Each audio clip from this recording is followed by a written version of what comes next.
Howdy y'all, it's Kathy from RustPaperScissors, and I'm here to do a flip through of a journal I made for Christmas in July.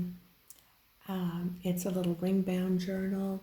It is approximately 5 3/4 by 4 1/4 with all the ephemera that are the embellishments that hang out. It's about 8 1/2. And then it has 21 pages, and I'm just going to do a flip through. I'm not going to talk about it. It will be for sale on my Etsy shop along with the Christmas embellishment kits and other rusted elements, so I hope you'll take a look, but I'm just gonna flip through real quickly.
that's this little ring-bound journal. It will be for sale in my Etsy shop. I do appreciate your time. I would love it if you left me a comment. Oh, and the little pencil with the snowman comes with it. Thank you very much.